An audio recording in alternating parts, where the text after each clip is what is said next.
Alright, I'm back with another video, and this is a cool game played between Jan Timman and Lev Polygaevsky, and this was played in 1973.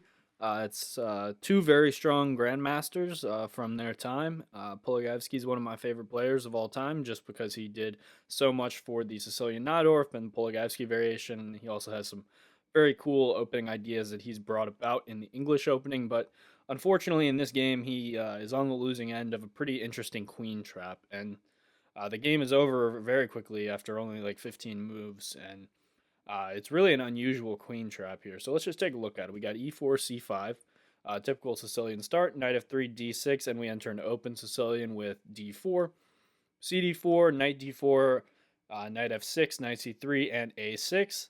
This is typical of Polygaevsky. Loved playing the Najdorf. Did a lot of theoretical work for this opening, and bishop to g5 was the choice by Timman. This is the traditional approach, the probably most aggressive and theoretically advanced line. The traditional line, there are plenty of moves that white can try, but this was originally the most aggressive. So e6 is played, f4, knight bd7, and queen to f3.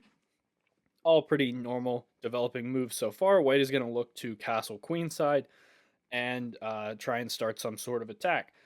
Black chooses to play queen to c7, castle queenside, and pawn to b5. So black is gaining space on the queen side and is going to look to play bishop to b7, put it opposite this queen. All pretty normal stuff so far. Maybe play pawn to b4 at the right moment. Bishop to d3 is played, and black chooses to play bishop b7. So this has all been played before. This is all pretty standard developing moves up to this point.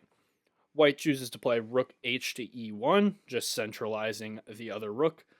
So white has a very comfortable position here, but black is still very solid here. Black chooses to play h6, and white plays queen to h3. So this is an interesting move here.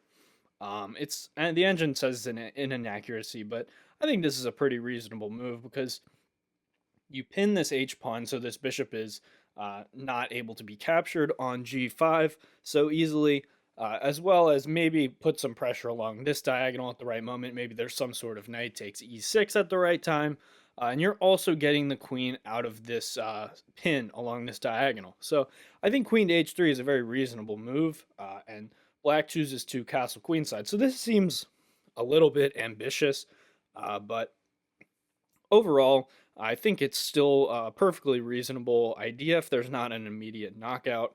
And white chooses to take on f6.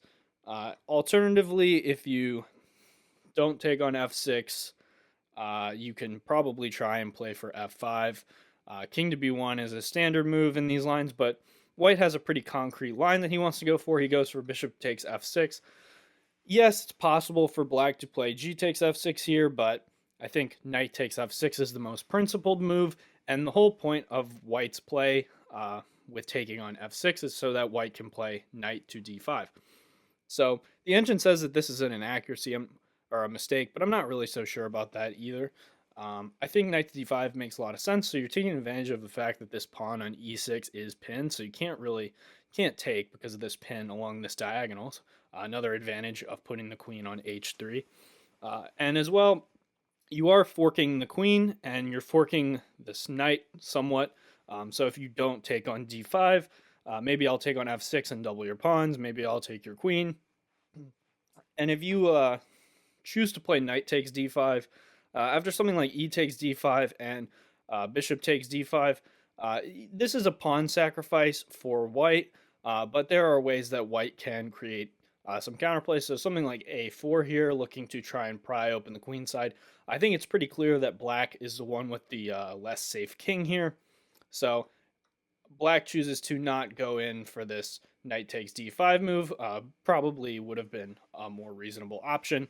However, black makes a critical blunder here, and after queen to a5, you can notice that the queen is running short on squares here because this square is taken, this square is taken. And after knight to b3, black simply resigns here, and the game is over pretty much instantly because this queen is going to be trapped. You can't go backwards. You can't go to b4. You can't go anywhere along this diagonal. if you play queen takes a2, there is the very simple knight to c3, and this queen is a goner. There's nothing you can do to avoid it. And similarly, if queen to a4 is played, there's knight to b6 or knight to c3. So unfortunately, the queen is going to be lost here regardless. And after knight to b3, Poligevsky just simply resigns. So I thought this was a very interesting queen trap, kind of an unusual one, and just an interesting game overall. Two very strong players and a very, very short game. Pretty rare. Just figured I'd do a quick game analysis, and that is going to be all for this video. But I will see you guys next time.